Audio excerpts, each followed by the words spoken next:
अस्सलाम वालेकुम नाजरीन। नूरानी ख़बरों में आपका खैर मकदम है।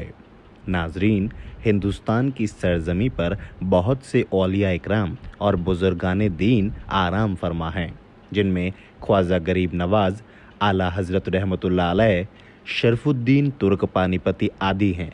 और दिल्ली को तो वलियों की राजधानी कहा जाता है।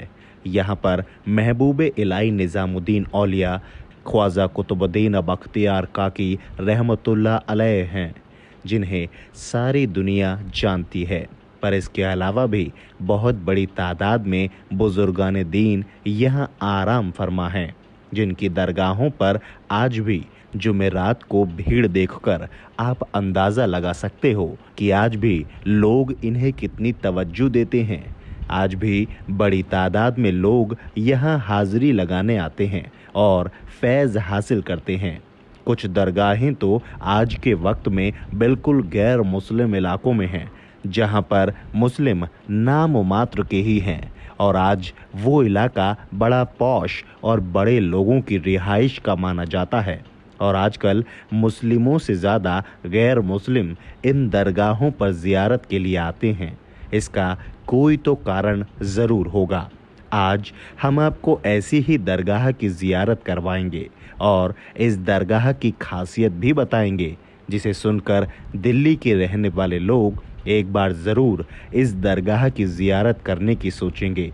बल्कि हम तो आपसे कहेंगे कि हमारे कहने पर आप एक बार इस दरगाह की ज़ियारत ज़रूर करें।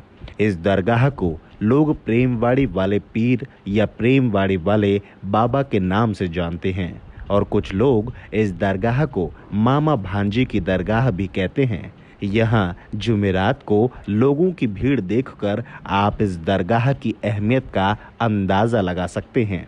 ये दरगाह रिंग रोड के पास नेताजी सुभाष पैलेस के पास, या फिर जब आप इंद्रलोक की तरफ से रिंग रोड की तरफ आते हैं तो नहर के साथ प्रेमवाड़ी के पुल के पास है।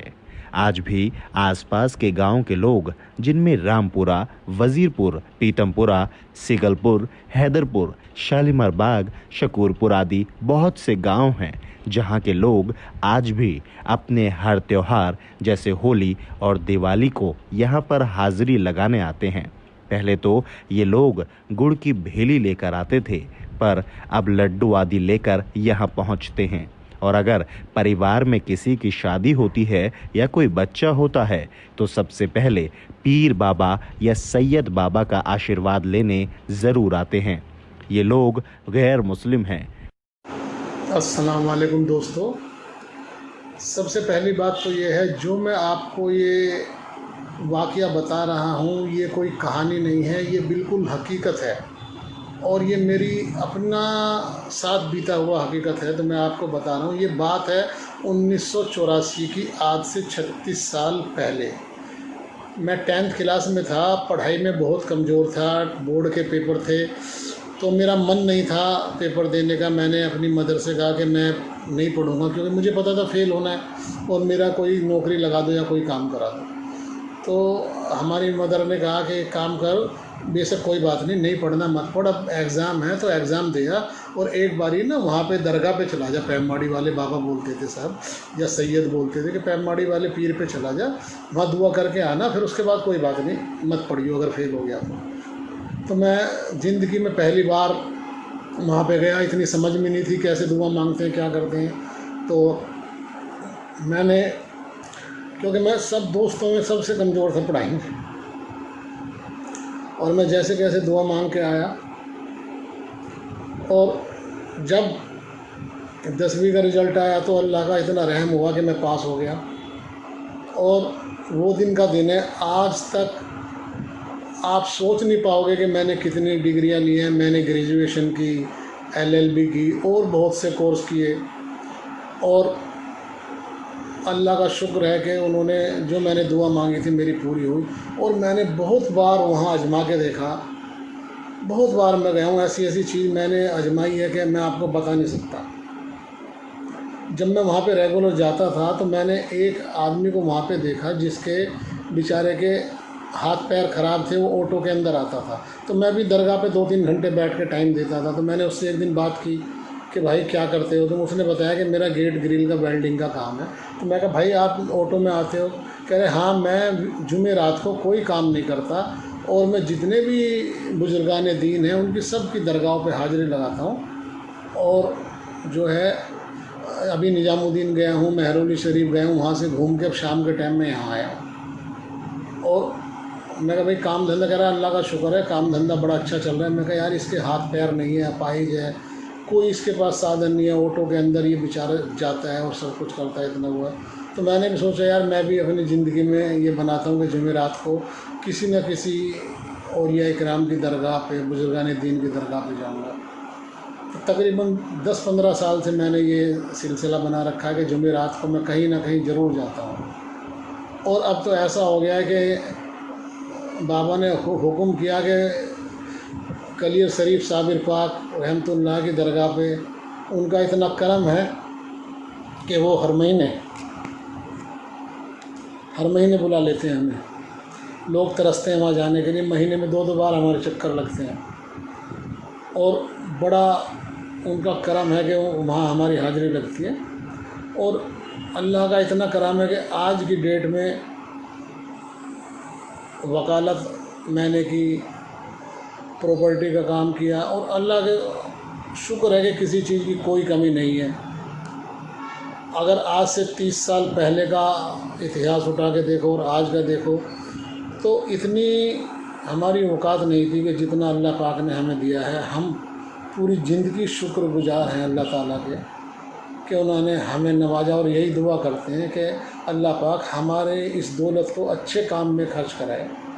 और जो लोग औलिया इकराम और बुजुर्गान दीन को नहीं मानते वो एक बारी जाके उनकी चौखट पे जाके देखें, वहाँ कितना सुकून मिलता है और कितना मज़ा आता है। और जो लोग जाते हैं उनको तो बताने की ज़रूरत नहीं है कि उनको क्या मिलता है वहाँ पे जाके। तो आप लोगों से सबसे गुजारिश है कि आप औलिया इकराम और बुजुर्गान दीन का एहतराम करें, उनके दरगाह में जाके हाज़िरी लगाएं, वहाँ कुछ ना कुछ आपको मिलेगा ज़रूर। ये लोग जो इतने लोग जाते हैं ना, ये कोई बेवकूफ़ नहीं है कि काम धंधा छोड़ के वहाँ मेला लगा रहता है और दुनिया भर से दूर दूर से देश विदेश से लोग आते हैं। आज की डेट में कोई 5 मिनट किसी के पास नहीं जाता, कुछ ना कुछ मिलता है तभी लोग जाते हैं। तो तभी आप जाके देखो ख्वाजा गरीब नवाज़ की दरगाह पे, साबिर पाक की दरगाह पे, निज़ामुद्दीन औलिया की दरगाह पे मेला लगा रहता है, लोग आते हैं। गैर मुस्लिम बहुत जाने लगे।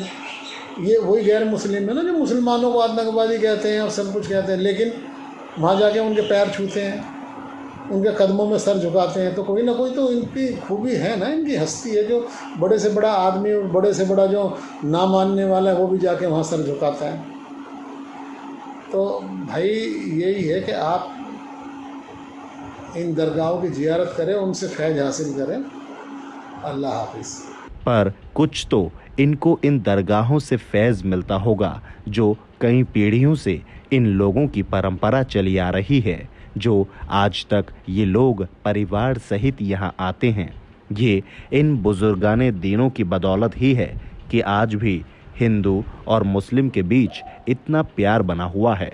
नहीं तो आजकल लोग दोनों धर्मों के लोगों को लड़वाने में ही लगे रहते हैं। और ऐसे ही लोगों को ये वीडियो बिल्कुल पसंद नहीं आएगा और वो डिसलाइक भी करेंगे और अनाप शनाप कमेंट्स भी करेंगे। पर हमें इनकी परवाह नहीं। हमारा मकसद आपको हकीकत बताना है और बुजुर्गाने दीन की शान के बारे में जानकारी देना है। जब हमने इस दरगाह के गद्दानशीन से इन बुजुर्ग की जानकारी लेनी चाहिए कि ये कहाँ से आए थे और कब आए थे, तो इनको भी इसके बारे में ज़्यादा जानकारी नहीं थी, बल्कि इनका ये कहना था कि यहाँ पर आने वाले लोगों की सभी मुरादें पूरी होती हैं। तो आप बैठते हो दरगाह पे? हाँ जी, अच्छा गद्दी नसी हैं। अच्छा पहले हमारे दादाजी थे, फिर हमारे वालिद साहब रहे, अच्छा अब हम 5 भाई हैं। अच्छा। नहीं, कहाँ कहाँ से लोग आते हैं यहाँ पे? बड़ी दूर दूर से आते हैं, अच्छा जिनकी मन्नतें पूरी होती हैं अच्छा वो आते हैं। सर जैसे होली वगैरह को हमने देखा ज़्यादा भीड़ होती है, त्यौहार जैसे होता है होली दिवाली। दिवाली पे तो वो गांव वाले आते हैं, जो आसपास के गांव वाले जुमेरात वाले तो जुमेरात के दिन ही आते हैं, अच्छा जैसे अच्छा कॉलोनी वाले हैं। अच्छा अच्छा और बाकी होली दिवाली पे तो गांव वाले ही आते हैं। अच्छा वैसे तभी तो यहाँ पर लोगों की भीड़ लगी होती है। यहाँ पर आने वाले लोगों का क्या कहना है, आप वो सुनिए। यहाँ 6 महीने से आ रहा हूँ जी, अच्छा और जो भी है दुख तकलीफ दूर हो रही है हमारी, अच्छा और हमारे को अच्छा लगता है यहाँ। अच्छा अच्छा ठीक है। जो लोग दिल्ली में रहते हैं, हम उनसे गुजारिश करेंगे कि एक बार ज़रूर इस दरगाह पर जाएं। ये हम इतने यकीन के साथ इसलिए कह रहे हैं कि हम खुद इस दरगाह पर ज़ियारत के लिए बहुत बार जा चुके हैं। बल्कि यूं कहना चाहिए कि ज़िंदगी में सबसे पहले मैंने इसी दरगाह की ज़ियारत की है। और आज पिछले 36 सालों से मैं हर जुमेरात को किसी न किसी बुज़ुर्ग की दरगाह पर ज़ियारत के लिए ज़रूर जाता हूँ। हालांकि मैंने ये बात कभी किसी से शेयर नहीं की, पर आज मैं इस वाक़ये को लिखता हुआ इतना भावुक हो गया हूँ, तो आपको सिर्फ इसलिए बता रहा हूँ कि आपको भी अल्लाह के वलियों और बुज़ुर्गान दीन की शान का पता चल सके और आप भी अपनी ज़िंदगी में इसे अपनाकर फैज़ हासिल कर सकें। नाज़रीन, अगर आपको हमारा ये वीडियो अच्छा लगा हो तो इसे लाइक करें और शेयर करें। साथ ही हमारे इस चैनल को सब्सक्राइब करें और साथ में दिए घंटी के निशान को ज़रूर दबा दें, ताकि आने वाली नई वीडियो की जानकारी आपको मिलती रहे। और अगर आपकी कोई शिकायत है या कोई सुझाव है तो हमें कमेंट बॉक्स में ज़रूर लिखें। अल्लाह हाफ़िज़।